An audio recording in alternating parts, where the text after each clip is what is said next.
So இன்னைக்கு நம்ம என்ன பார்க்க போறோம் அப்படின்னா, பிரதமரின் வேலைவாய்ப்பு திட்டம் அப்படிங்கிறத பத்தி பார்க்க போறோம். சரிங்களா? So prime ministers employment program, employment linked incentive அப்படிங்கிறத பத்தி நம்ம ஆல்ரெடி பார்த்திருந்தோம். ஸோ அந்த திட்டத்த பத்தி தான் இங்க கொஞ்சம் விரிவா குடுத்திருக்காங்க. சரியா? ஸோ இந்த திட்டம் பார்த்தீங்கன்னா, ஆகஸ்ட் 1 முதல் அதாவது ஆகஸ்ட் 1, 2025 முதல் 2027ஆம் ஆண்டு ஜூலை 31ஆம் தேதி வரைக்கும் இருக்க போகுது. சரிங்களா? ஸோ கிட்டத்தட்ட பார்த்தீங்கன்னா, 99,000 கோடி மதிப்பிலான ஊக்கத்தொகை திட்டமாக இது இருக்கு. கிட்டத்தட்ட 3.5 கோடிக்கும் மேற்பட்ட வேலை வாய்ப்புகளை உருவாக்கும் இந்த திட்டம் அப்படிங்கறத கொடுத்திருக்காங்க. சரிங்களா? சோ இந்த திட்டத்தோடைய சிறப்பம்சங்களை நம்ம ஆல்ரெடி பார்த்திருந்தோம் இல்லையா? அதான் இங்கேயுமே கொடுத்திருக்காங்க. சோ இந்த திட்டத்தினுடைய சிறப்பம்சங்கள் அப்படின்னு பாக்குறப்ப அந்த மேனுஃபேக்சரிங் இன்டென்சிவ் லேபர்ஸ் எம்ப்ளாய்மெண்ட்டை கிரியேட் பண்ணணும். ஓகேங்களா?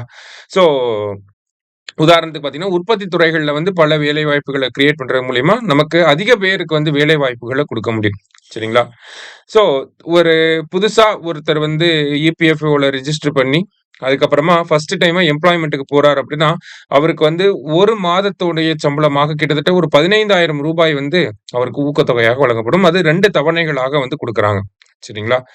சோ 6 மாதத்துல 6 மாதத்துக்கு வந்து ஒரு அமௌண்ட்டும், அடுத்த 6 மாசத்துக்கு வந்து இன்னொரு அமௌண்ட் குடுக்குறாங்க. சோ தட் அவங்க வந்து அட்லீஸ்ட் 1 இயர் ஆவது அந்த ஜாப்ல இருக்கணும். ஜாப்ல இருந்து அந்த நுவான்சஸ வந்து கத்துக்கணும். அதுக்கப்புறமா ஸ்கில் டெவலப் ஆச்சுன்னா, அதுக்கப்புறமா கூட வேற வேலைகளுக்கு தேடி போகலாம் இல்லையா? இது வந்து எம்ப்ளாயீஸ்க்கு. அதே மாரி எம்ப்ளாயர்ஸ்க்கு, அதாவது அந்த வேலையில பணியமர்த்தக்கூடிய அந்த நிறுவனங்களுக்குமே பார்த்தீங்கன்னா, இன்சென்டிவ்ஸ் அப்படிங்கிறது குடுக்குறாங்க. அதான் எம்ப்ளாய்மென்ட் லிங்க்டு இன்சென்டிவ் அப்படின்னு சொல்லி சொல்றோம். முன்னாடிலாம் புரொடக்ஷன் லிங்க்டு இன்சென்டிவ் அப்படிங்கிறது உற்பத்தியை அதிகமாக்க அதுக்கு உண்டான இன்சென்டிவ்ஸ் வந்து குடுத்துட்டு இருந்தாங்க.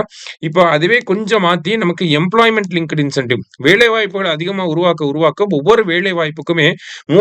3,000 வரைக்கும் ஊக்கத்தொகையாக மத்திய அரசாங்கத்திலிருந்து வழங்கப்படுது. அதான் இந்த எம்ப்ளாய்மென்ட் லிங்க்டு இன்சென்டிவ் அப்படின்னு சொல்லி சொல்றாங்க. ஓகேவா? நிறைய ஊழியர்களை நியமனம் செய்ய முடியும். எம்ப்ளாய்மென்ட் லிங்க்டு இன்சென்டிவ் இருக்கிறனால என்ன ஆகுது அப்படின்னு சொல்லி பாத்தீங்கன்னா, நமக்கு அதிகமான பணியாளர்களை வேலைக்கு அமர்த்தணும் அப்படின்னு சொல்லி நிறுவனங்களுமே வந்து போட்டி போட்டுட்டு அந்த ரெக்ரூட்மெண்ட்டை அதிகப்படுத்துவாங்க. சரியா? இப்ப ஒரு ஊழியரை நீங்க வேலைக்கு எடுக்கிறீங்க. அவருடைய சம்பளம் 10,000 ரூபாய் வரைக்கும் இருந்துச்சுன்னா, அரசாங்கத்திலிருந்து 1,000 ரூபாய் ஊக்கத்தொகை அப்படிங்கிறது வழங்கப்படுது. அவருடைய சம்பளம் 20,000 வரைக்கும் இருந்துச்சு அப்படின்னா 2,000 ரூபாயும், அவரோட சம்பளம் 20,000லிருந்து 1,00,000த்துக்குள்ள இருக்கிறப்ப அரசாங்கத்திடம் இருந்து 3,000 ரூபாய் வரைக்கும் நமக்கு என்ன கிடைக்குது? அந்த இன்சென்டிவ் அப்படிங்கிறது அந்த நிறுவனங்களுக்கு வந்து கிடைக்குது. ஓகேங்களா? சோ இதுதான் இந்த திட்டம். அதை பத்தி தான் நம்ம இங்க பார்த்திருக்கோம். நன்றி.